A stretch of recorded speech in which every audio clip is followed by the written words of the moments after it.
Hello, global gardeners. Happy Monday. Seems like the time is just flying by. I don't know what happened to March. It's suddenly going to be April tomorrow. Oh, April 1st tomorrow. Many of you know what that means. Make sure you check the Gardener Scott channel first thing in the morning on Tuesday for something special on April 1st. Shout out to Texas Organic TV, who is joining us new today. And hello to Trolled in Oslo, Norway. And yes, much of the world is now on the same time again. I just found this out this morning, as a matter of fact, because tomorrow I'm going to be on Tony O'Neill's live stream on the Simplified Gardening channel at 12 noon my time, 2 p.m. Eastern time. And I wasn't sure if Europe and the UK had changed their clocks yet. And they did yesterday. So it's the normal time that we're all used to. And we're all in sync now, or at least most of us are in sync. So that really makes it a little bit easier to make sure I don't miss the live stream. I hope to see you there on Simplified Gardening tomorrow. We'll be talking about raised bed gardening and my book, because April 1st, tomorrow, the book comes out. Gardener Scott's Guide to Raised Bed Gardening. It comes out in the UK. So I'm excited about that. And Tony has a copy. We'll be talking about it. And I know some of you already have your copies. So kind of exciting. It's been a month since it broke here in the United States, and Amazon is finally catching up and starting to send some of those copies out. So that's exciting. Today, I want to talk about cool season gardening. As we move into April, I think April is such a wonderful month, not just because it synchronizes our clocks again, but because regardless of which hemisphere you're in, whether it's gardening like me and my UK friends in the Northern Hemisphere, or Pat and all the other friends that we have in the Southern Hemisphere, we all are kind of on the same page. We're at that point in our gardening cycle that many of us can actually grow the same plants, regardless of where we are. Now, I made this mistake many, many years ago, and this is a common mistake that new gardeners make. You want to grow tomatoes, the favorite fruit of so many people. You want to grow squash. You want to have some melons. And that's what you think of as gardening. The summertime plants, those plants that need heat. So you go to the store, you buy the plants, you transplant them when it's already warm. Then you grow during your summer season. You get those great harvests. And then you get a frost and it kills those plants, and you think it's over. The season is done. And I was happy with that for many, many years, just growing the squash and the melons and the peppers and the tomatoes and the eggplants, all those wonderful vegetable garden plants that need the warmth and the sun to grow.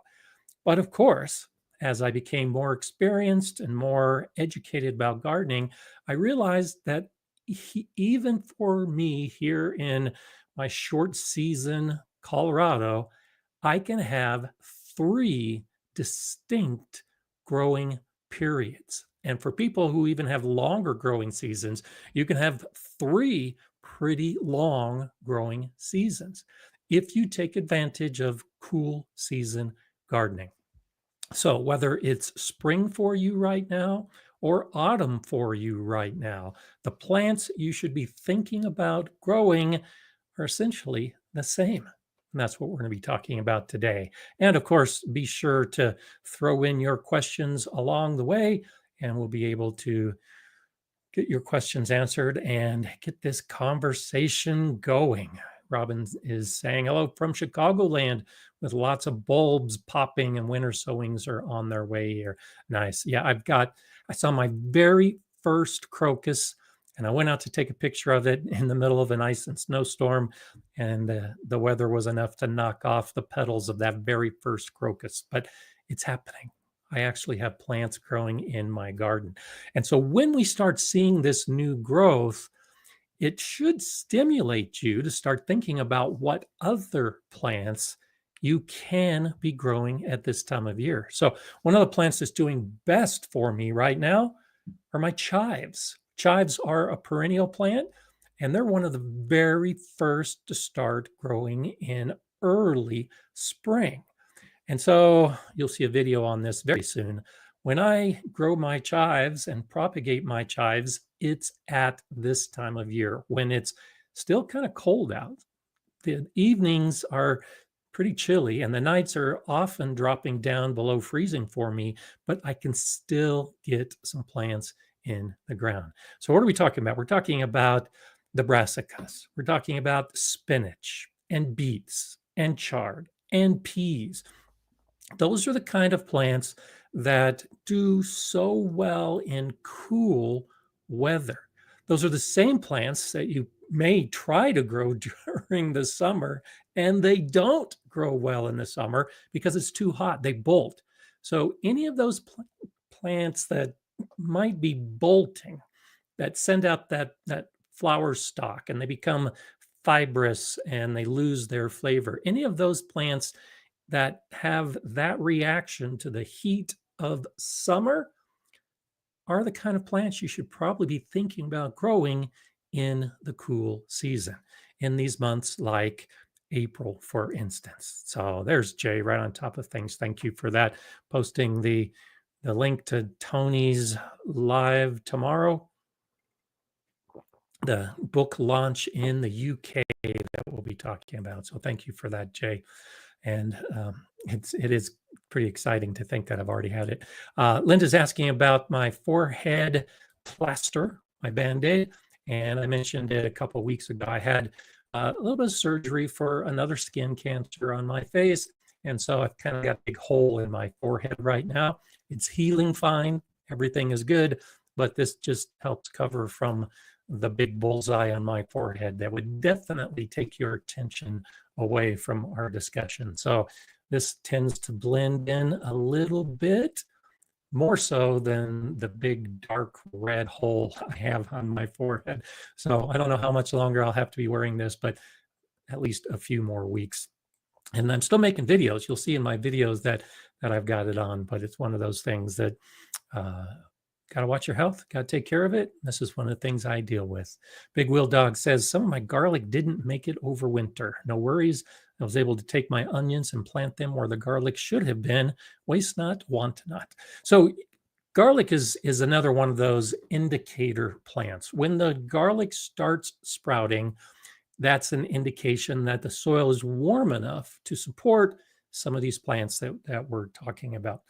My garlic has started sprouting, and it hasn't filled the bed yet. So the first thing I do when the garlic starts, excuse me, sprouting, and it looks like it didn't all come up, is I have patience, because the different size cloves and the temperature of the soil that matches with those cloves as they wake up will vary slightly. And so the garlic should emerge over a period of time, 1 to 2 weeks. Generally, any of the garlic that's going to be growing in the bed is popping up.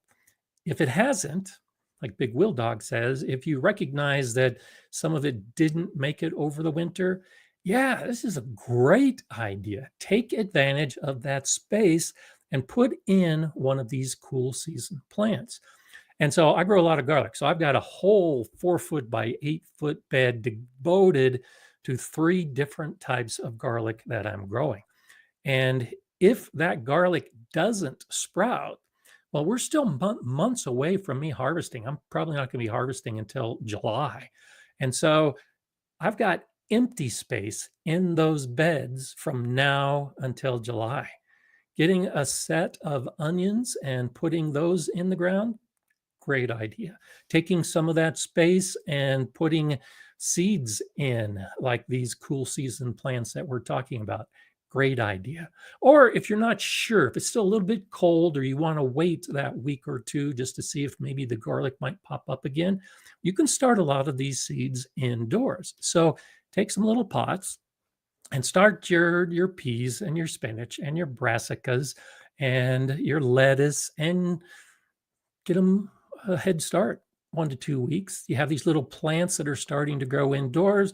When they start getting their true sets of leaves, now you can put them out in the garden in that space that you are now sure of that the garlic is not going to fill. If you've got empty beds, it makes it even easier. Just fill the whole bed with the seeds or the small plants. Now, if you can find a lot of this information online, and I mention it in a couple of my videos, you can germinate a lot of these seeds in very cool conditions. Spinach seeds can actually germinate when the soil temperature is very close to freezing. However, in those really cold conditions, it can take weeks, maybe even months for those seeds to germinate. So while they will germinate when the soil is cool, they germinate better as the soil warms up. And so kind of set a baseline, a target. You should be measuring your soil temperatures to get the best results. And so when the soil reaches 50 degrees Fahrenheit, that's 10 degrees Celsius, then you can start pretty much all of these seeds in place in the garden by direct sowing. Carrots are another one that we should add to the list because carrots can handle cool conditions and they might not do well during the heat of summer. And carrots and radishes in particular don't transplant as well because if you damage the root, you might damage what you're trying to harvest in a month or two. So I like to direct sow all of my root crops. I wait until my soil temperature is 50 Fahrenheit, 10 degrees Celsius. I'm not there yet. I'm still very cold. My nighttime temperatures are still close enough to freezing that it's going to take a while for the soil to warm to that point. But once it starts getting close, once you start having some really warm days and the nights aren't freezing, you can start thinking about putting some of these seeds in the soil. The seeds need that warmer temperature to germinate, but the plants don't necessarily need that same temperature. And so if you have a really slow warming cycle in spring and you still want to get some of these cool season plants in, go ahead and start them indoors in your nice warm environment. The germination is going to happen much faster with a indoor temperature of like 68 Fahrenheit, 20 Celsius. And then you can put the plants outside. You still have to harden off, but the plants going into cool soil will still be okay. And you may gain that extra week or two from direct sowing and after waiting for the soil temperatures to warm up. So kind of think about when you want to do that, and that can make a big difference. John C. says, I have garlic, peas, lettuce, chard, spinach, and onions planted out in my beds already. Awesome, exactly what we're talking about. And then tomatoes, peppers, and aubergine indoors under lights. And so this is a great example, John. Thank you for sharing this. At this time of year in April, for most of us, we can be growing the same list of plants. This is the same list I gave you a little while ago. We can be growing those outside. It's still too cool for our summer crops. And so that 68 degrees Fahrenheit, 20 Celsius as a soil temperature is really the target if you want your tomatoes and your peppers and your aubergine to do very well. And so you start them indoors about this time, March or April. Most of us already have these started. You grow them for a couple months, and then when the soil temperature is good for those plants outside, guess what is happening? All of these plants that you have started, these cool season plants that need about 2 months to grow, well, coincidentally, the 2 months that those plants are growing from now until June is the same 2 months that those warm season plants need to mature. So that's why I say you get 3 distinct growing seasons, because as long as you're choosing these cool season plants that don't take a long time to mature, the radishes, the spinach, the lettuce. These are plants that you can have 30 to 60 days after they're in the ground. And then you harvest them. And what are you left with? A bare bed. Coincidentally, you've got those peppers and aubergine and tomatoes and the squash seeds and maybe the melon seeds that are ready to go in the ground. So you grow the cool season plants now. You put the warm season plants in after you harvest. And then you have your summer gardening like you always have. When that first frost comes, you're going to have some bare space in your garden. Those summer crops that are killed by frost, go ahead and pull them right away. Go ahead and cut them off. Clean up your garden. What are you left with? Some bare soil in your beds. Now you can put in the same plants that we're talking about right now. So come September and October, even November for some of us, you can grow the same plants later in the year that you're attempting to grow right now. So that's why I say for our friends in South Africa and Australia and New Zealand and Chile, they're starting to get closer to their winter months. They can be growing these same cool season plants. And for those of us in the Northern Hemisphere, 6 months from now, we can do the same thing. 3 distinct harvest periods by choosing the right kind of plant to match with the weather and the soil temperature. And so who doesn't want to triple the bounty from their garden? And all you have to do is just choose the right plants to go in at the right time.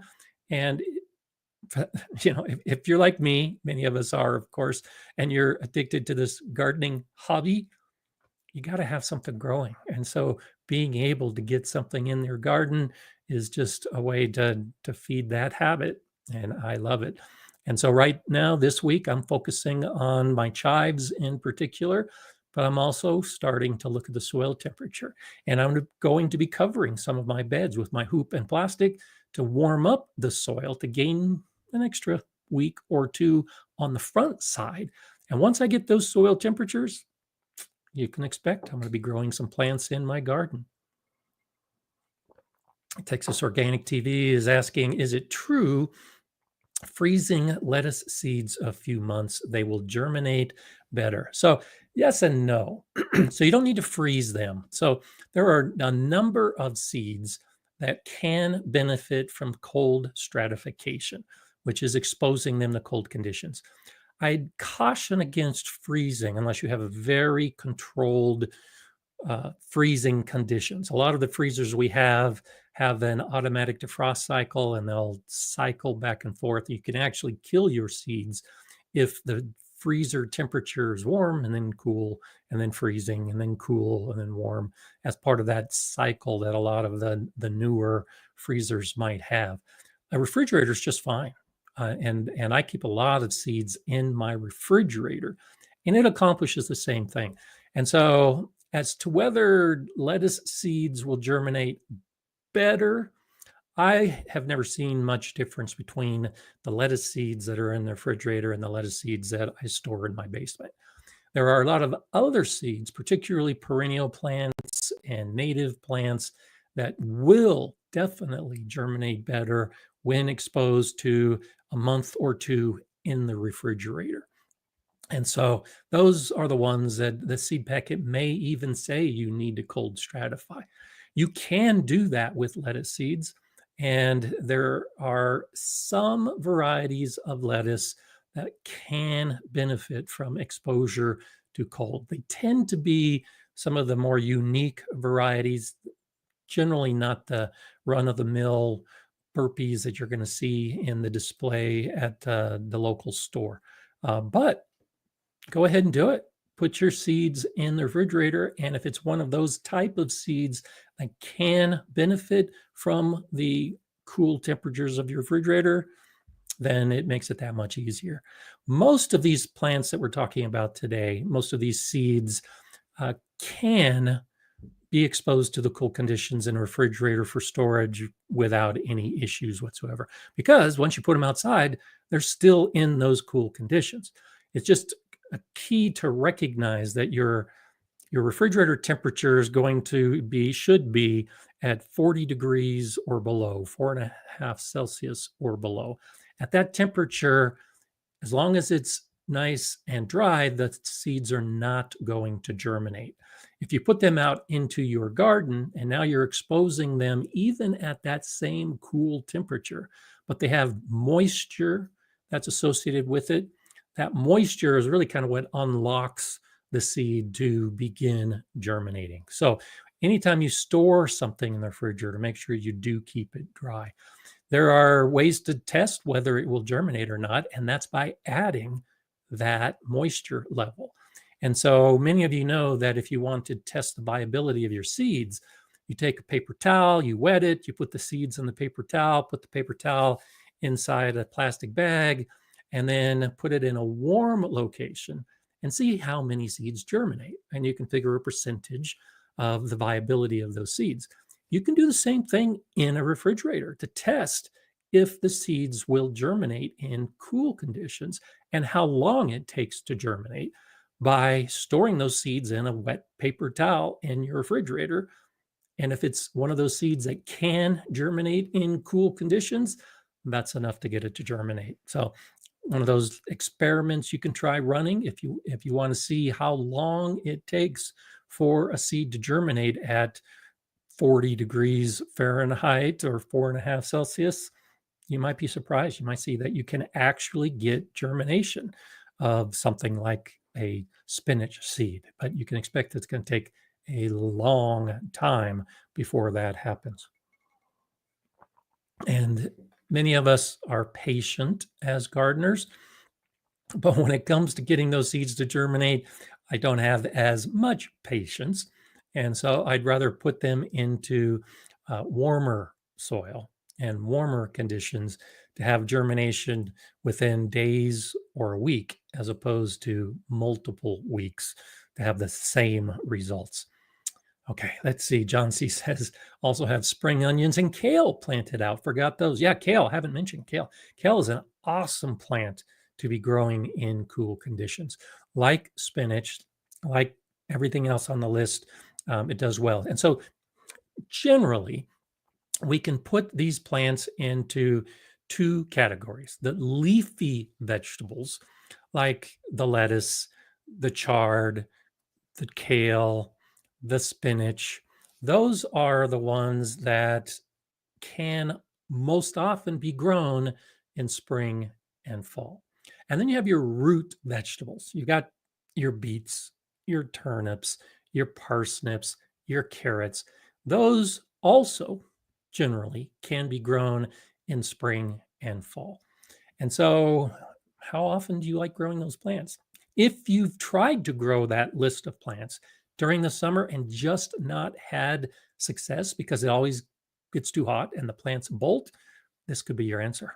It could be trying the spring and fall planting. And then suddenly it's almost like magic. Right time, right plant, and the harvest just seems to happen. John Jude says beets and carrots next time soil is dry enough to work. Tomatoes and last of my pepper planted in my grow light center indoors. There you go. Yeah. And so that's a good point. Let's talk briefly on that idea about when to work your soil. And so if, like me, you're trying to build a good, healthy, rich soil, part of that is not just the organic matter and the soil life, it's the structure of the soil. It's how all of the components work together. It's the aggregates of the soil. It's the pore space. It's the little openings where the oxygen and the water enter the soil. All of those are important factors. We talked a little bit about this last week when we had the discussion about biochar, creating a good soil structure. You want to try to maintain that, especially if you spend a lot of time building a good soil structure. You don't want to ruin it. And one of the best ways to ruin it is to dig in it when your soil is frozen or overly wet. Because by digging, by transplanting, by disrupting that soil, when it's cold, when it's frozen, when it's saturated, you are going to destroy the soil structure. So John raises a great point. You want to make sure that your soil has warmed up beyond the freezing point, and you also want to make sure that it is dry enough that when you put the seed in place, or even if you had a little bit of a soil amendment, that you're not destroying the structure, because a drier or a moist soil is easier to work in, but it also helps maintain that soil structure better. And so I saw someone ask a question of this recently. You'll see this on seed packets where it'll say, sow as soon as the soil can be worked in spring. But it doesn't give a date, doesn't give a temperature. It just says sow or transplant as soon as the soil can be worked. That's what it means. It means that it is a warm, moist, or dry soil that you can put the seed or the transplant in.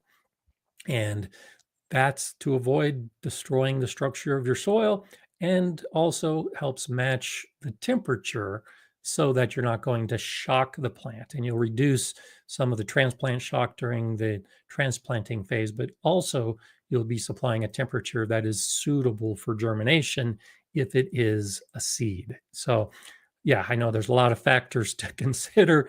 There's all these different things to think about if you want to make it work right. But this is what makes a difference between having the success and maybe not as much success because you didn't take the soil temperature, or you failed to consider some of these other parameters. So, hey, Tony from Simplified Gardening is with us today. I gave everybody a heads up, Tony, that we're going to be on the show tomorrow together, and I'm looking forward to that.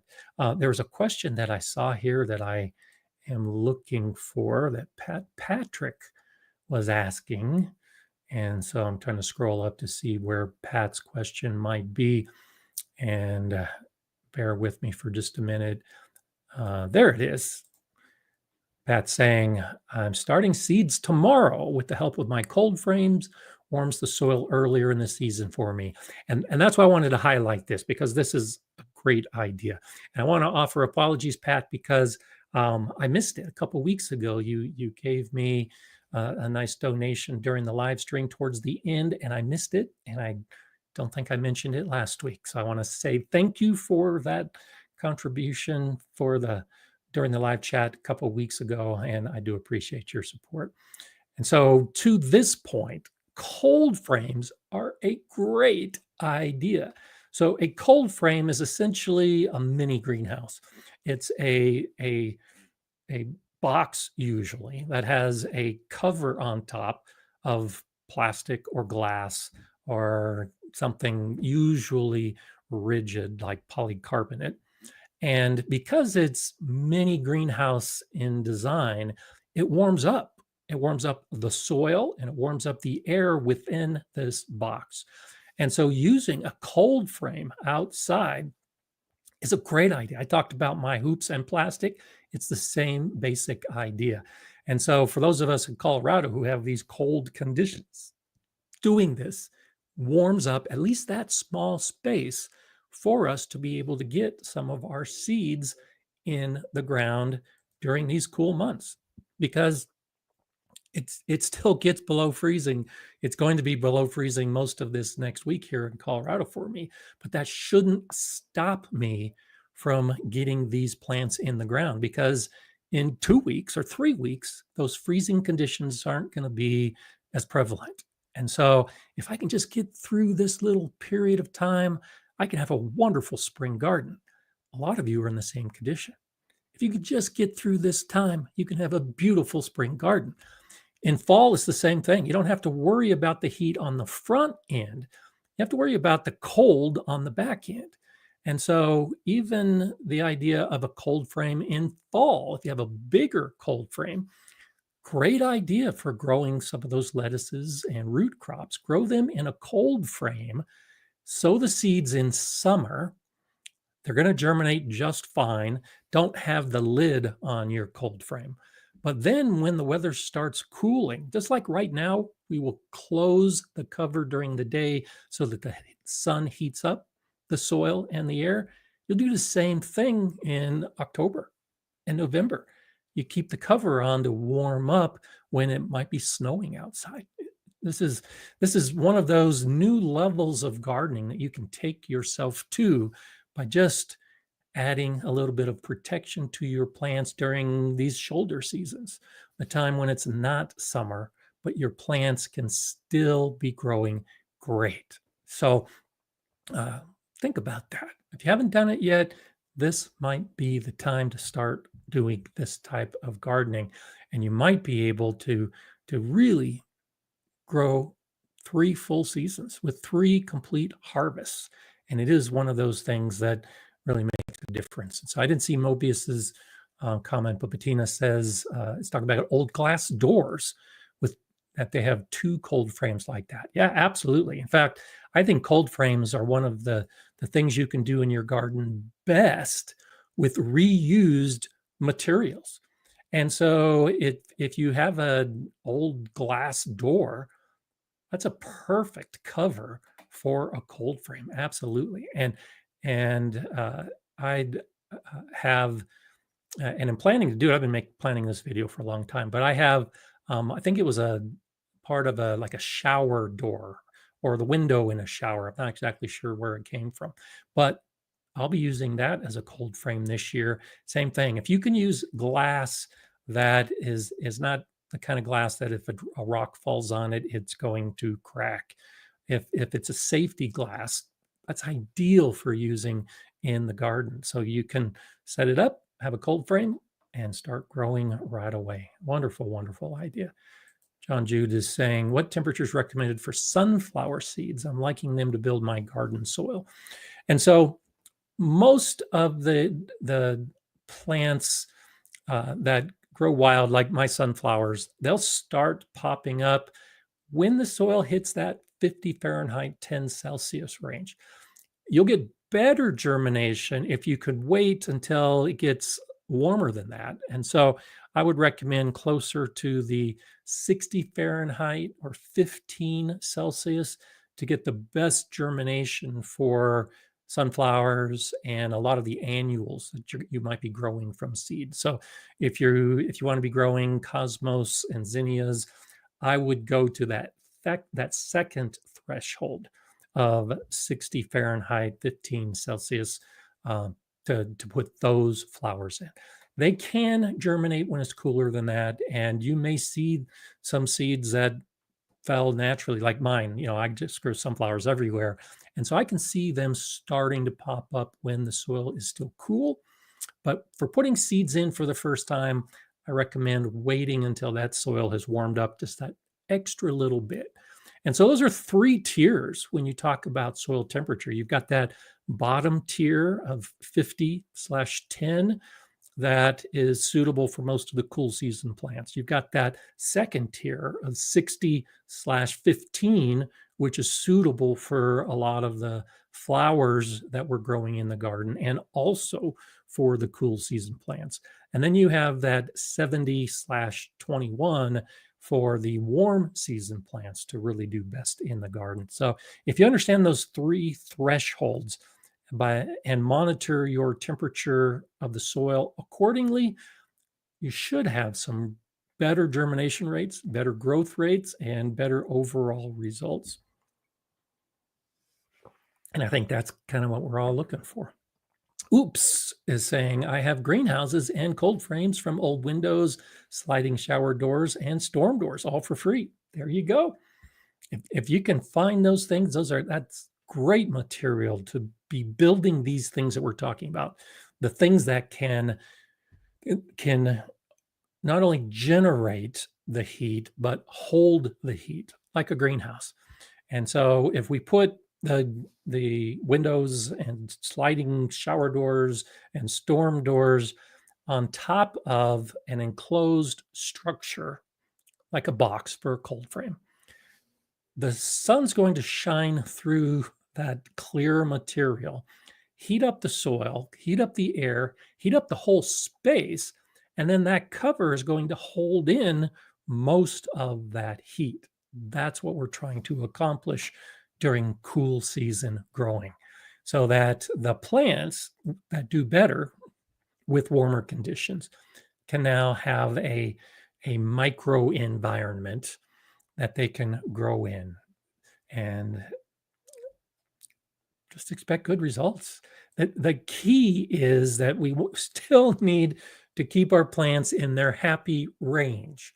And so, just like tomatoes and peppers don't like temperatures that hit freezing and below, a lot of these cool season plants don't like when the temperatures get too hot. So while the cold frame is good to warm the soil and the air and help these plants germinate, you do need to raise the cover. You need to get the air into those beds during hot days so that you don't cook the plants. Because when those plants start getting warmer than, generally it's about 80 degrees Fahrenheit, 27 Celsius, they're going to start shutting down. And if they go up to that next tier, when we get to 90 degrees Fahrenheit, 32 Celsius, that's way too hot. You're definitely going to have bolting, and you want to keep the temperature range within the cooler side when you're going to be growing these plants, even in a cold frame. So it takes work. It takes monitoring, and you're going to have to go out and open the cover and close the cover, but you get an extra harvest, and often that's worth it. Okay. Mobius is saying, my chickadees plant my sunflower seeds for me at somewhat random because they are birds. Yes, that's how I think a lot of my sunflowers ended up spreading around my yard, because I leave my sunflowers up all winter long for the chickadees. Yesterday, I saw finches. I saw the first golden finch of the year yesterday. I love golden finches. But now the finches and the chickadees are plucking off the last of the sunflower seeds. They did a pretty good job over the winter of clearing them out. And so I'll be able to clear out all those dead stalks and put more plants in. And the birds are helping me. Can't always choose where the new plants pop up, but you can choose if those new plants stay in that new home. And so I let the birds figure out where the sunflowers are going to grow in my garden through their droppings. But if a sunflower pops up in the middle of my vegetable garden bed, it's a weed, so I pull it. And if it pops up in the middle of a path, it's in the way, it's a weed, I'll pull it. Other than that, throughout the rest of my garden, I kind of let the birds do some of my garden design, and it has worked out pretty good, especially with all the sunflowers that grow so well throughout my landscape. So I really like that. Christine Stress Reliever is asking, could using grow bags, would those count as warming up soil if kept under a cold frame? Oh, absolutely. And in fact, this is a good discussion that we can move into now. During these cool season months, and I've already talked at length now about how important the soil temperature is, you can make it easy by using grow bags and containers, like 5-gallon buckets, something like that is movable. And so by all means, start them in a cold frame to warm up the soil, or move them into your house, or move them into a garage or a shed that is warmer. That can also help warm them up. And so if you are growing in a grow bag or in a container during these cool season months, if it's warm, just let them out. Just let them sit free on your patio or your deck or next to your other garden beds or in your garden beds. Let them absorb the sun, the weather, the wind, the rain. Let those plants grow. But if the cold threatens, or if severe weather threatens, then bring them inside, bring them into that garage or that shed, or cover the cold frame. Great option. The portability of the grow bags and containers is a great option during the cool months to help manage the temperature. And again, it's work. You might have to be carrying back and forth. You might not want to use big grow bags. You might want to go with smaller bags and smaller plants. But yeah, that is a great way to warm up the soil in those bags, either indoors or in a cold frame or in a greenhouse. And so I've done that before. I did that last year in my greenhouse, was put some pots and grow bags in my greenhouse while it was still cool outside. And then the soil was greenhouse temperature and nice and warm. So when things started warming up a little bit, I just took those containers out of my greenhouse, planted in them, and the soil was perfect for germination. So yeah, great question, and definitely something to add to the mix of how you're going to be growing during the cold days of the cool season. Serena's asking, do corn seeds need soaking or anything prior to planting for faster germination? Yes and no. So if you soak your seeds for a day, then you might gain a day on the germination rates. I never soak my corn seeds. I don't soak my bean seeds. I don't soak my pea seeds. I am sowing them directly into moist soil. And then as soon as I sow them, I water. And so the 24 hours that you are soaking your seeds indoors, yeah, when I put the seeds into the soil, it takes about 24 hours for that seed to soak up the same amount of moisture and then start the germination cycle. So no, I haven't seen any evidence that says soaking ahead of time gains you more than a day, maybe two. As long as you're putting the seeds into a moist soil and then watering that soil to keep it moist, they're going to germinate fine. So when I grow corn and peas and beans and I get close to 100%, if not 100% germination, it's no pre-treatment of any type, no pre-soaking of any type. They just go into the moist soil and they do just fine. The biggest issue I have with soaking seeds ahead of time, depending on the source of seeds, is that sometimes when you soak the peas or the beans or the corn ahead of time, in the process of removing them from the cup of water and then transplanting, you might actually damage the seed coat, and that could impact germination negatively. And so I don't want to harm the seed in any way, which is why I put the dry seed into my wet soil, and everything ends up working out the way it's supposed to be. Sunset Gazing, one of our illustrious members. Hope everyone is staying safe from these crazy weather events. It's a brisk 65 Fahrenheit. That's about 17 Celsius. It's with a slight breeze. Hummingbirds are out. Wow, nice. Flitting about. I'm still about a month away from the first hummingbirds, I think, maybe two, but good for you. That's good. Yeah, we've had some crazy weather here in the United States over the last couple of days. Had ice and snow for me yesterday. It was windy and cold and icy. The sun is trying to come out today. It's supposed to warm up but be cloudy, and then of course more snow coming. This weekend's going to be snowy, and then the week after that it's supposed to be warming up again. So crazy temperatures in spring, which is why when we talk about growing some of these cool season plants, I suggest growing in a cold frame or underneath hoop and plastic, because it gives you a little better control over the snow, the ice, the wind, whatever happens to be your biggest obstacle for growing in this time of year, and tends to be easier than just putting them out and exposing them to whatever the harsh weather conditions might be. Gina saying, my lowest winter temperature is often 32 degrees, that's 0 Celsius. So in my mild California climate, my cool season is all winter. That's another good point. We'll talk about that. I'm finally ignoring standard timing advice, and it's working.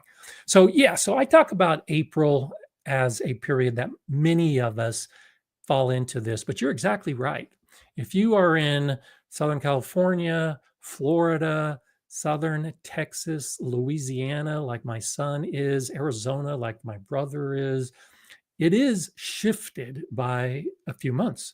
And so a lot of the growing is still done with that cool season in mind because it's just too hot during the summer, or you have the opportunity to use the advantage of a cool winter to be able to get your growing done. So absolutely, same list of plants, same basic growing methods.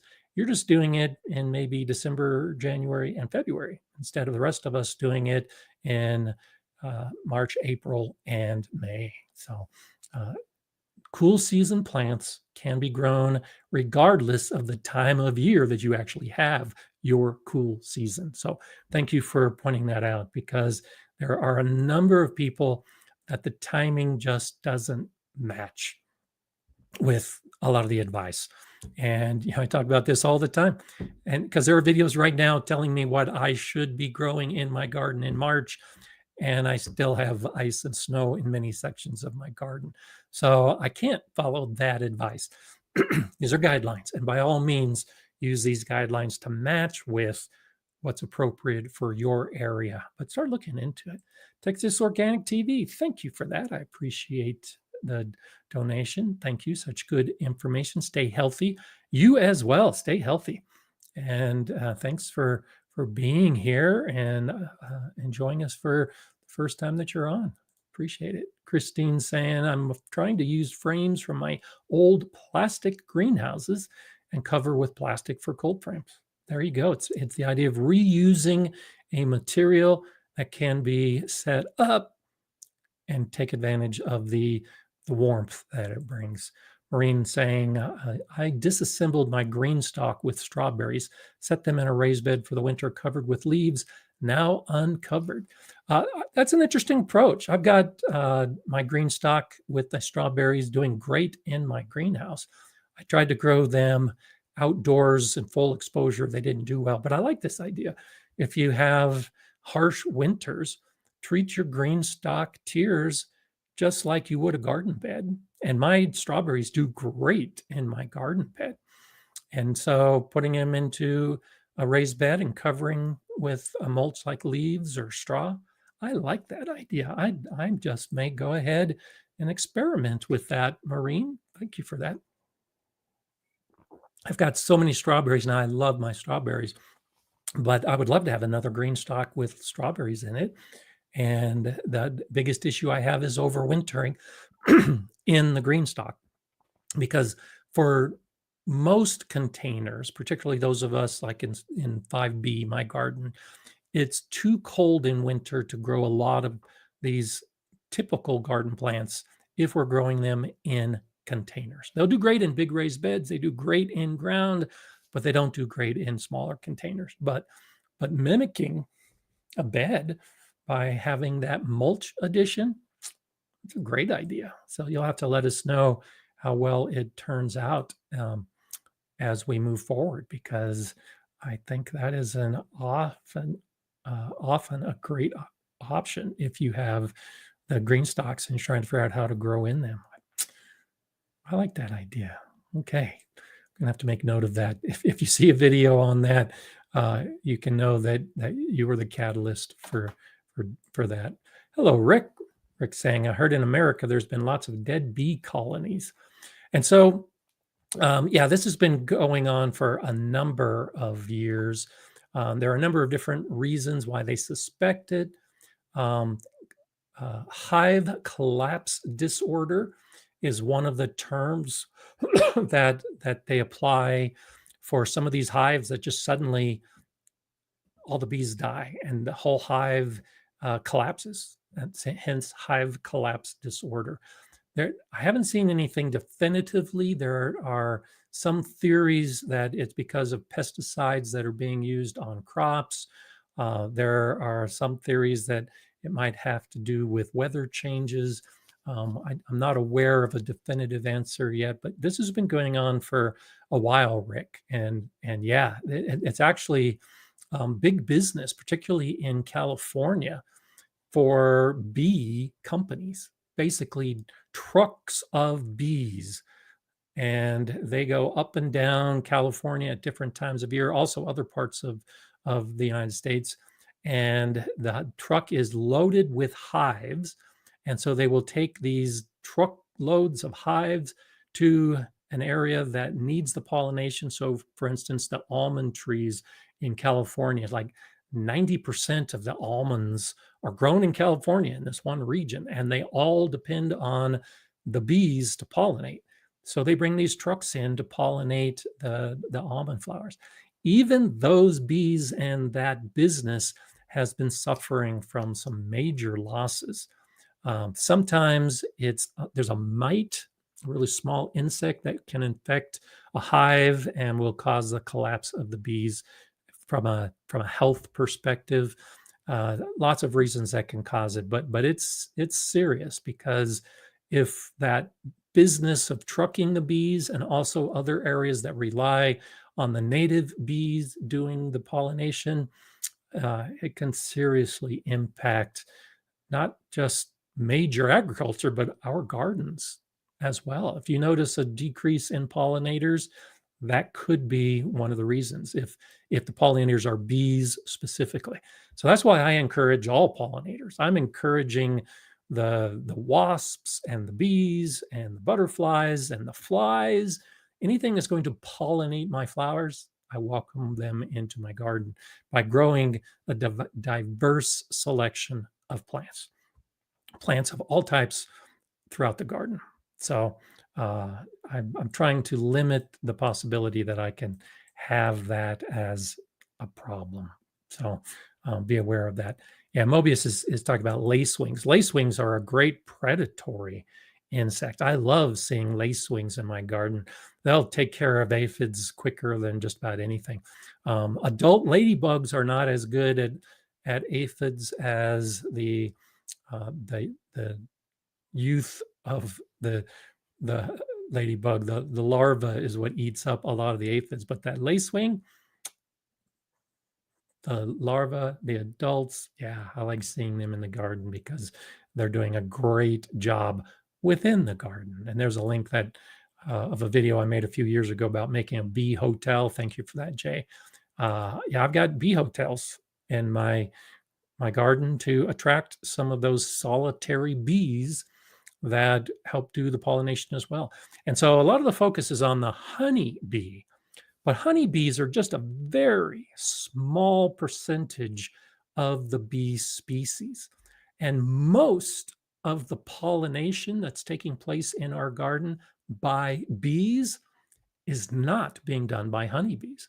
It's being done by the solitary bees, the native bees that are in the landscape, which is why another reason why I don't use any type of pesticide, because I know I've got these bees in my garden because I'm attracting them to the garden, and I certainly don't want to kill them off by putting pesticides on my plants. The honeybee, because it is a hive based insect, they're the ones that do so great in hives and trucks. The solitary bees, they don't form hives. They're solitary. And so they have a hole in the ground, they have a hole in a log, they have some place in underneath a pile of leaves, and that's where they make their nest and lay their eggs as a single bee. They do great work in our garden, and those are the ones that you really want to be attracting if you can. Jana says the hive collapse or syndrome, I said disorder, syndrome, is why we all need to encourage and cultivate native solitary bees and plant many types of flowers to feed all sizes and types of pollinators. Absolutely. Yeah, exactly my point.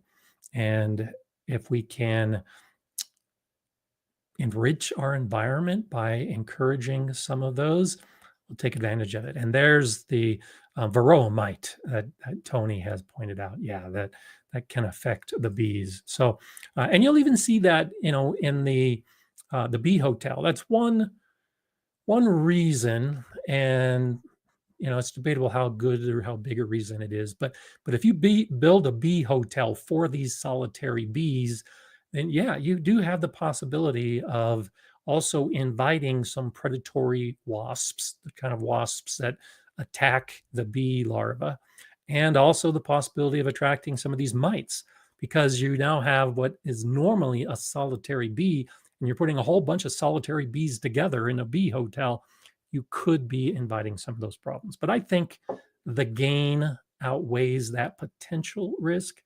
because once you get those solitary bees in your garden, they're not all going to go back to the hotel. They may move to another tree or to a log or to a rock or someplace else. Once they find a nice place with good food, a garden, they'll tend to stay in that area. Bee hotels, just a way to help encourage some of them to find your garden in the first place. And that can make a difference. And I just love that. Jade says it's all about the biology. Conversation with Ken's Cafe, whole bunch of good stuff on there. Yeah, I've been on a conversation with Ken before, and it's all about the biology here on YouTube. So I have to check out that link. Thank you for that. And I think I'll be, we've been in chat about that. I'll probably be on the show, I'm guessing, in a couple months. We'll have to figure out a good time for me to go back on the It's All About the Biology channel. So Llama says, I've been seeing baby assassin flies busy at work eating other bugs. This is the earliest I've seen them. That's cool. I love that. Yeah, get to know the insects in your garden. And the cool seasons are the time you start seeing a lot of these insects. That's when they're waking up. That's when they're emerging from the eggs. That's when the larva might be emerging from the soil or from a pile of dead branches.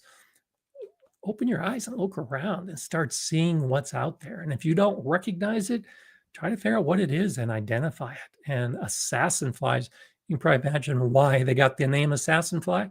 It's a predatory insect. It can take care of some of those pests that you want to get rid of.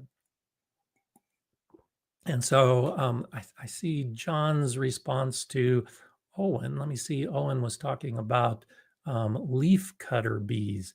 Yeah, leaf cutters are cute. I love seeing the leaf cutter bees. And that's another one that it's not a hive bee like the honeybee is. And you can tell you've got the leaf cutter bees because you have the leaves that are cut. And true, may not look good on the rose bushes, but the lilacs, for instance, I've got lilacs, and at a certain time of year, the leaf cutter bees love my lilac leaves. So I got a lot of leaves. And the more leaves I have, the more possibility I've got some of those bees.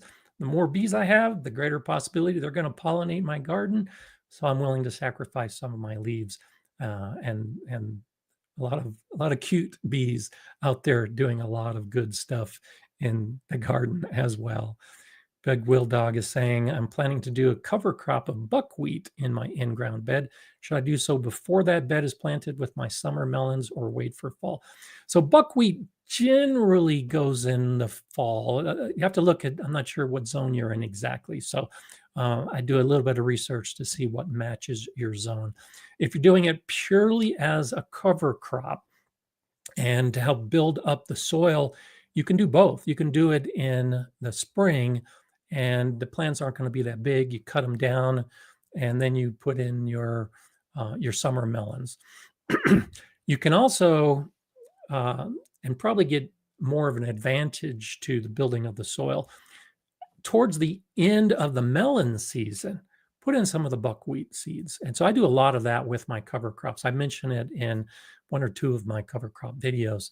And I think I showed it with my tomato plants in one of those videos, where during the summer, while your melons or tomatoes or peppers, all your summer crops are growing, you can put some of these cool season plants into the same bed while those summer crops are still growing. The end of the season, as the frost is approaching, as the end of the season is approaching, go ahead and put some of these plants, like buckwheat.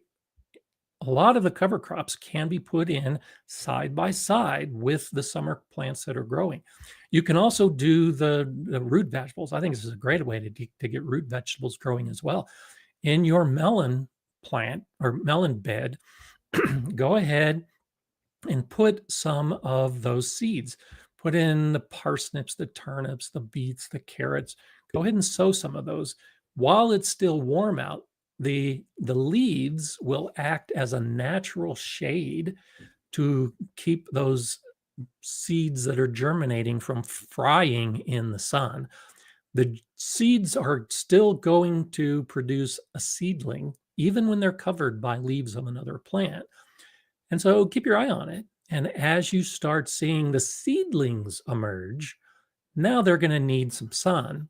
You can just move aside some of those melon leaves and allow those root vegetables to continue growing. And then another week or two later, if you've timed it right, the frost comes, kills the melon plants, and you've already got plants growing in that bed.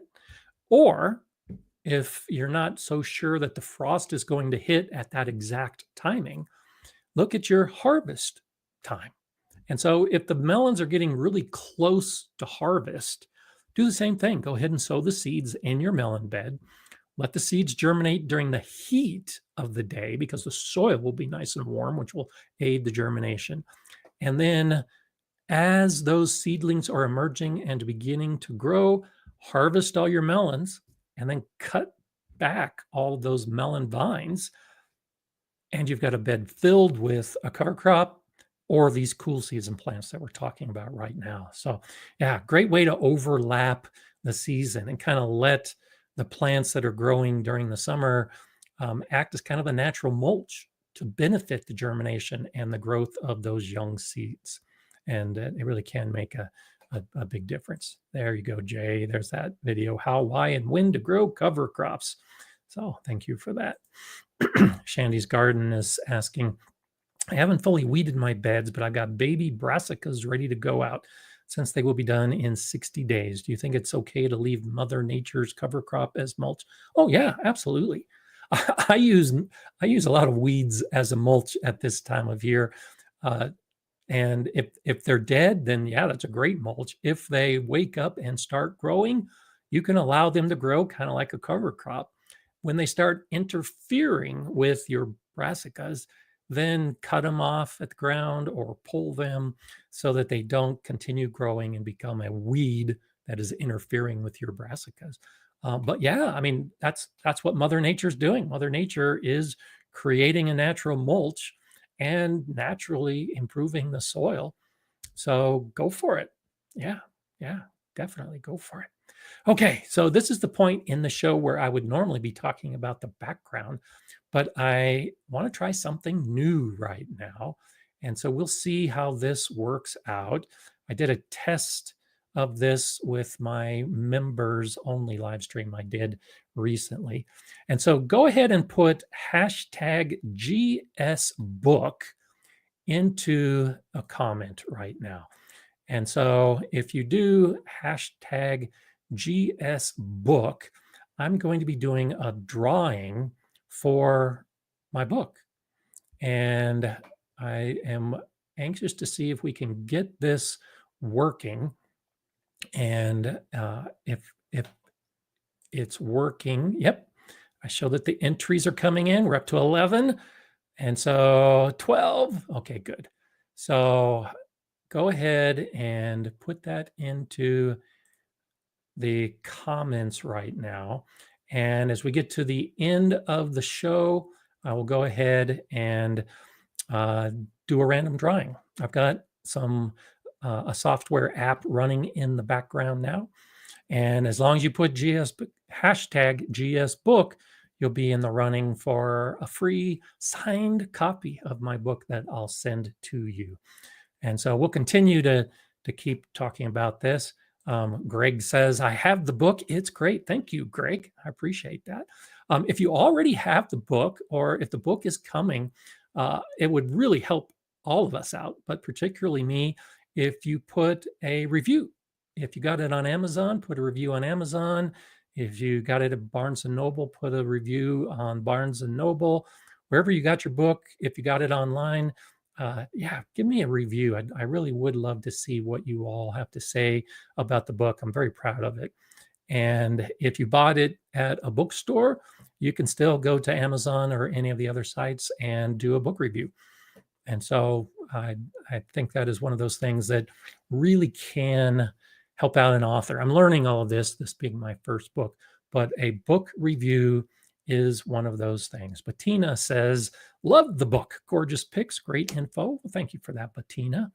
I appreciate it. And it's designed to be a book that's going to take you a while to read. There's a lot of information in there.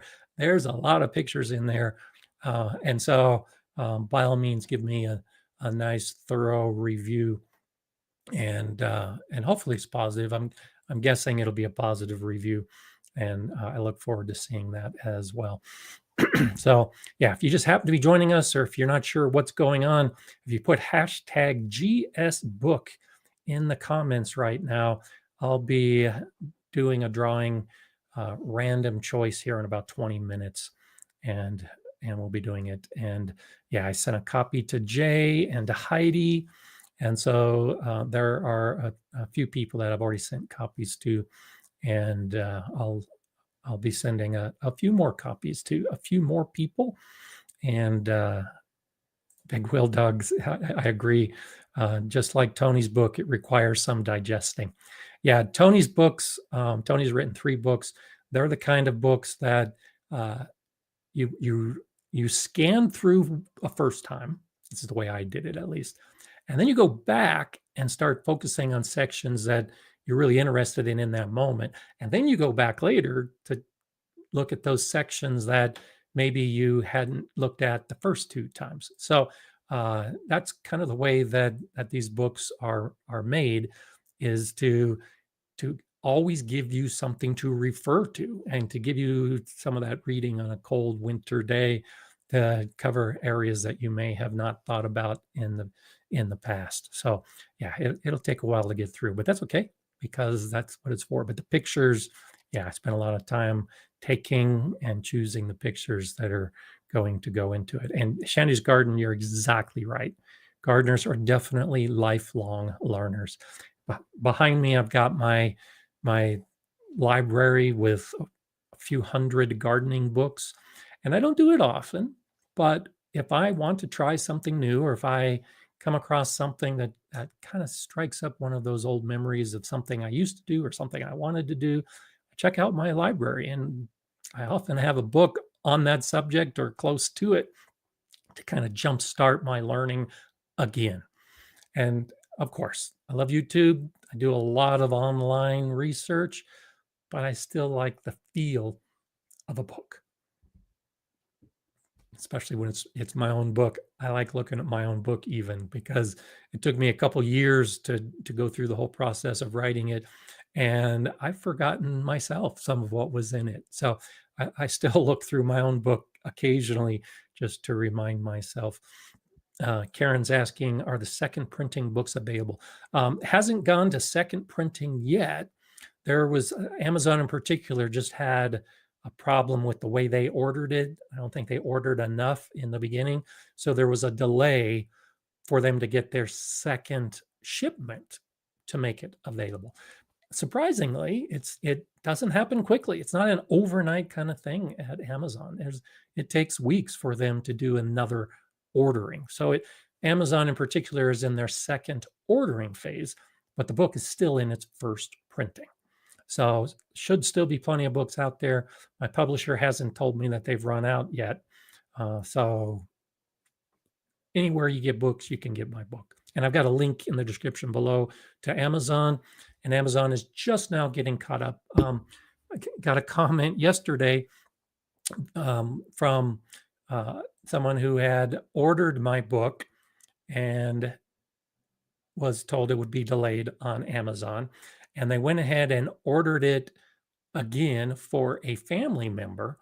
And the family member got it in a couple days, and they're still waiting for their original copy. So yes, it's ironic. No way to explain how this whole process works. But apparently, if you order the book now, you can get it faster than if you had ordered it a few weeks ago. And that all has to do somehow with the way that they put together their shipping and ordering. And I don't know. I can't even begin to try to explain it. So Mobius is asking about comfrey. Let's go back up to Big Wheel Dog talking to Tony about comfrey. Says, I bought some comfrey and plan to add some of it and buckwheat in my new compost recipe because of your book principles. There you go. That's what I wanted to find. Yeah. Tony's book, The Master Class on Composting, is fantastic. And so the thing about comfrey, and I think maybe this is what Mobius is asking about, can you plant some comfrey? And I apologize because I don't see the whole chain of this conversation. But this is a good time of year for your comfrey. My comfrey is waking up right now, as is a lot of the cool season plants and the chives that I mentioned earlier. If you have comfrey, this can be a good time to transplant some of your comfrey into a new bed area.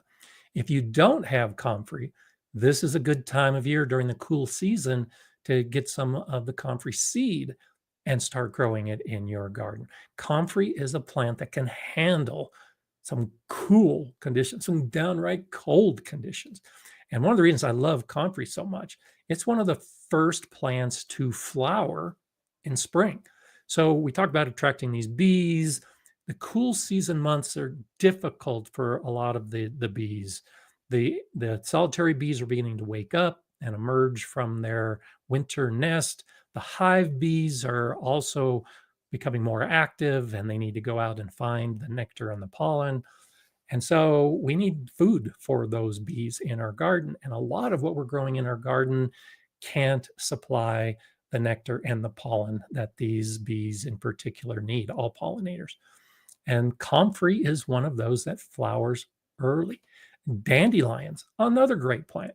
Chances are, if you allow dandelions to grow in your landscape, at least in spring, that may be the first spot that you see a bee, because it's one of the first flowers in a spring garden. So when we talk about these cool season plants, also think about the flowers. Think about these plants that will grow for years to come.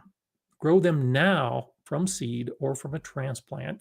And if it's a perennial or a clumping plant that will continue to spread and come back every year, like a comfrey, then it can benefit your garden in so many ways. It's great to add to a compost pile.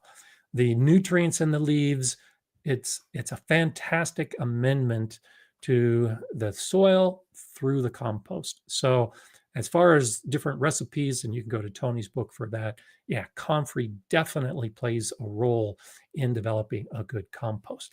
But it's also just a great garden plant because it's so hardy and because it provides flowers for a lot of these pollinators that we're talking about. Big Will Dog says, my yard is a carpet of dandelion in spring and summer. That's a good thing. I actually like that.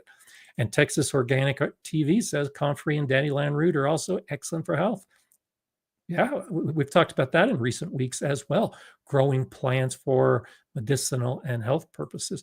And they're also, I talk about both of them in the video that I did about making your own fertilizer in the garden. I use dandelions and comfrey for that. So just two of those plants. There's so many of them, but so many of those plants that really can be beneficial. And I get asked this question a lot. And so thank you for putting this up, Sunset Gazing. Strictly medicinal seeds. That's where I go to for some of these medicinal seeds that we're talking about. Survival garden seeds is also expanding the amount of seeds that fall into this category. But particularly for comfrey, strictly medicinal seeds is a great place to go. And they say one batch of mine's already flowered. And as soon as I see a baby plant, I transplant it to where I want it to grow. There you go. So yeah, that's a great approach. And strictly medicinal seeds. And I don't have a relationship with them other than that I like buying their seeds. So they've got comfrey in particular, because it can be difficult to find. And there's a few different varieties. Bocking 14 is a Russian variety that will not spread by seed. And so that's one of those that is often recommended. But mine is just the generic comfrey. And yeah, occasionally I have plants pop up if the flowers are allowed to seed and those seeds fall to the ground. You just have to be aware of that. If you're growing something like the Bocking 14, the seeds shouldn't sprout. But if you're growing just generic comfrey, the seeds might sprout. And so it can become invasive if you've got the comfrey growing in a happy spot. So while I love my flowers, I do keep an eye out for when they reach the point of going to seed and they're no longer providing anything for the pollinator. So I'll cut the flowers off and then I keep an eye out for any of the seedlings that might be emerging. And so Dusty's saying, so it spreads by seed and not rhizomes. So it's not rhizomious. It actually spreads by seeds as one of the primary propagation methods. But propagating through root cuttings is a very good way to do it. So it's a lot like a dandelion. There's a lot of plants out there that if you try to pull the plant out, but yet the root remains in the soil, the plant will grow again. Well, that's kind of the way comfrey is. If you try to pull out a comfrey plant, but the root remains, the plant's going to grow again. So if you want to have many more comfrey plants, what you do is you dig down and you cut off a root, and now you plant that root and you will get more comfrey plants. So that's actually the way I propagate. It's not a rhizome, it's a root, but the root cuttings can grow very easily. And that is one of the best ways to grow it. Seed is the next option. If you know somebody that has comfrey, go to their garden and dig up some root, put it in your garden, you'll have comfrey plants. But comfrey is just one of those plants that hasn't become so prevalent yet that there are enough gardeners to get root cuttings from. So you got to go to some place like Strictly Medicinal Seed to start with seeds in the beginning. And that is a good way to start. Once you've got the seeds, and even if it's a Bocking 14 won't spread by seed, but you can still take the root cuttings and grow more of the comfrey from the root cuttings. So great option to do. Okay, I'm going to go ahead and show this banner again. If you're just joining us or you missed it earlier, if you put hashtag GSBook into the comments right now, you will be in the running for a drawing of my book, and I'll send it out to you. So when I get to the point where I announce the winner, you'll see it. Hopefully you'll be able to see the screen change and it'll show you who the winner is. Send me your address, your contact information to gardenerscott@gardenerscott.com. And when I have that name and match, I'll get a book out to you. I had to order some of my own. I just got a shipment of my own books so that I could do this. I was going to do it sooner, but I didn't have the books to do it. So I wanted to make sure I got these books out as soon as I could. And I had done this for my members a couple of weeks ago, and I was out of books. I thought the books were going to come. I just got the books. So I'll be doing a shipment here tomorrow, actually, based on whoever it is that ends up winning the autographed Gardner Scott book. So hashtag GSBook is the way to do it. Blue Veil Meadows, ALDs, hello to you.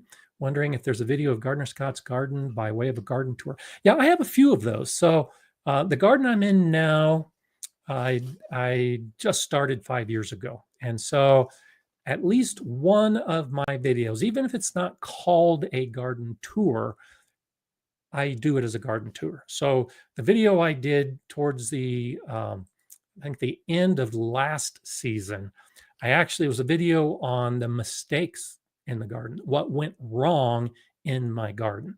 So I used that as my garden tour last year. And I went through all the different areas of my garden and talked about what went wrong, the plants that didn't work, the different things that weren't turning out the way they should have turned out in the garden. So that is one of my tour videos, though I didn't call it a tour video. But in the second year and third year, and I think maybe even the fourth year, I do have a video that was specifically a tour video, but I didn't always call them a tour video. And so you can do just a search on my channel of Gardener Scott or garden tour, and some of that stuff might pop up. And so there you go. There's the one, full garden tour year 2. And so the reason that I mention this is because my garden has evolved, and every year in the last 5 years, I've added more to the garden. I've added more beds, I've added more trees, I've added more plants. And so my garden has changed dramatically over the years, which is why I treat each of these differently. And until my garden, I'll probably do it this year. So when my garden is mostly done, and this year in year 6, the structure of the garden should be complete, then I'll do what you see on the other channels, a garden tour, because the garden is done. It's in place, and I can go from one section to another and show you all the pretty plants and talk about how I built it. But until then, I'm not doing garden tours. Now, a video that I've got coming out, I think in 2 weeks, is kind of the beginning of season tour for this season. So I'll be talking about building the garden. I'll be showing you some of the structures that I've got in place right now that still have to be completed. And I'm using that video not only to talk about garden structures and building a garden, but it's also kind of my beginning of the season garden tour video. So look for that here in a couple of weeks, and it'll be talking about building a garden. That'll be part of the title, but it's also going to be a way to show you what it looks like right now. And there's a lot of brown and white because there's not a lot growing, and I still have snow from day to day, except for the comfrey that's starting to pop up and the chives that are growing. And haven't seen any dandelion. Well, I take it back. I have seen what looks like there are probably some dandelions, but I got some other weeds that are similar to that. So I've got a few of those that are starting to emerge, but my garden's just now waking up. And so thank you, Jay, staying on top of things. I'm going to be doing a drawing for my book here in just a couple minutes. And so if you put hashtag GSbook, you will be in the running for the drawing that will be automated. And keep your fingers crossed. Even if you already have my book, getting another one to give away or to keep, because it's got the, and I had this pop up where I gave someone a signed copy and they had already bought a copy of my book. And so they're keeping the signed copy, of course, and they're giving the book they bought to their mother. So that's always an option too. You can't have too many books disseminated around. And let's see. So Amy, I think this will work. But go ahead and just put hashtag GSbook by itself. I'm not sure how the software works exactly. I'm guessing if you include it with another comment that it should still work, but go ahead just to be sure. Make sure you have a comment with just GSbook. Yeah, there you go. I think that's the best way to do it. And so Rick, Rick, if you win the book, I am going to ship it to you. So it doesn't matter where you live. I've already shipped to the UK, and I'd love to ship to Australia and wherever else it happens to be. So we're just a couple minutes away from that, and I look forward to giving it away. And I'll do this periodically. This is one of those things that I wrote this book to make this information available to gardeners. And if any of you have ever written a book, or if you know of someone who wrote a book, you don't get rich by writing a book. You write a book because you want to write a book. And that's what this book is for. So I'm going to be giving away this book at multiple times over the course of the next year or two, just because I think it needs to be out there. And this is the first of many to come. Thank you, Deb. I appreciate that. Thank you so much for that generous contribution and donation to the Gardener Scott channel. I thank you so much. Gardens Happen is asking, does the hashtag have to be in all caps as well? I don't know for sure, but yeah, put it in all caps just to be sure. It's one of those things. As I do this more and more, I'll learn more and more about it. So Serena's asking a question: what are you doing or growing in your garden this year that is new or different? And so, for the most part, what I'm doing this year is going back to all the seeds I already have. I've mentioned this before. So, all the seeds I already have are the seeds I'm going to be growing. I haven't bought any new seeds. I've been tempted. Last month on one of the live streams, I was tempted to buy new seeds. I didn't. So, I'm not buying any new seeds. I'm using all the same old seeds that I've had for years. But I did buy something new. I bought some ginger and some turmeric. That's what I'm going to be doing. That is totally new. I've never grown ginger and turmeric in my garden before. And so that's the new, exciting and different thing that I'm doing in my garden this year is the ginger and turmeric. And I'll be filming it, making a video about it, of course. Hopefully it's all going to work out the way it's supposed to work out. And you'll see that in months to come. I'll do a start to finish kind of video. But yeah, that's new. I have it. I'll be starting it here soon, either this week or next week. I'll probably be starting it. So I'm looking forward to that. But other than that, anything I'm growing from seed, whether it's indoors, I've already got my tomatoes and peppers started. All of those were seeds that I already had. All the stuff going into my garden at large will be the seeds I already have. So it was fun to buy something. But I got to use what I already have as well. So thank you, Big Will Dog. Yeah, if you like what we're doing in this show, and this holds true all the time with my videos and the live stream, give a thumbs up. That's one of the best ways that you can show YouTube that you like the Gardener Scott videos. And that holds true with all of your favorite producers. And it's simple. Just give a thumbs up and it really does make a difference. Okay, last call. Hashtag GS book to be in the running for one of my autographed books that I'll be sending to you. And give it about another minute and then we'll be doing the drawing. So this is kind of exciting. Yeah, it looks like we got a good number of people that have entered. So keep your fingers crossed. Last chance. Thank you, Jay. Book drawing, hashtag GS book all together. Don't put a space in it, and do put all caps, and it should work. Rick says they say not to put ginger or turmeric in too deep, shallow planting. Yes, that's my plan. So I am planning on doing a shallow tray to grow the ginger and the turmeric, and most of it'll be indoors. And I will try to make the opportunity to move it outdoors. So my plan is to start indoors and then move it out to the table in my greenhouse. So keep your fingers crossed.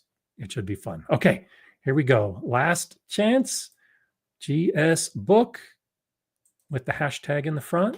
Now let's see if this works. Trying to go to the screen. Doesn't look like the screen is coming up.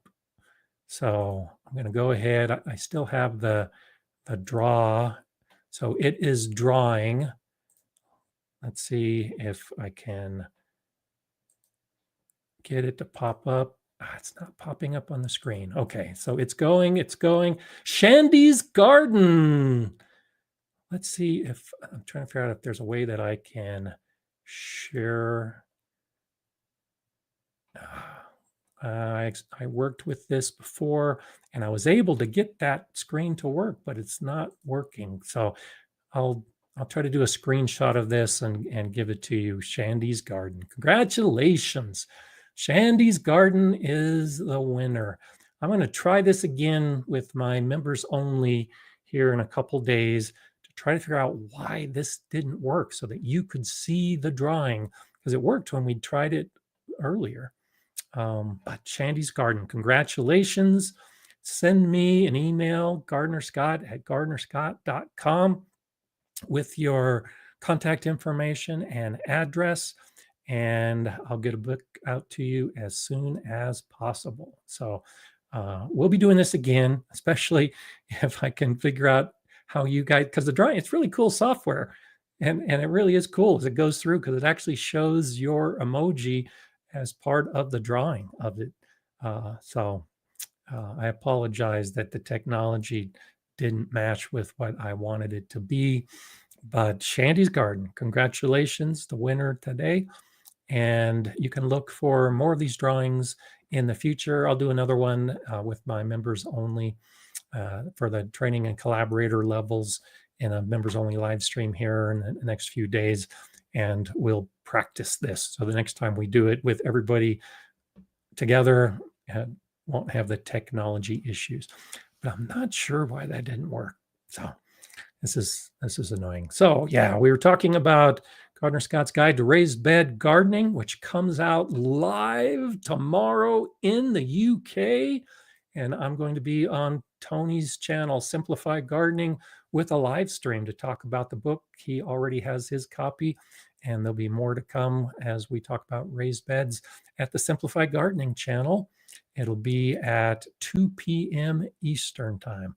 Be great to see some of you there. And of course, I'll be back here, same time, same place, next week, Monday. If it's Monday, it's time to start your gardening week. Hope to see you then. Enjoy gardening.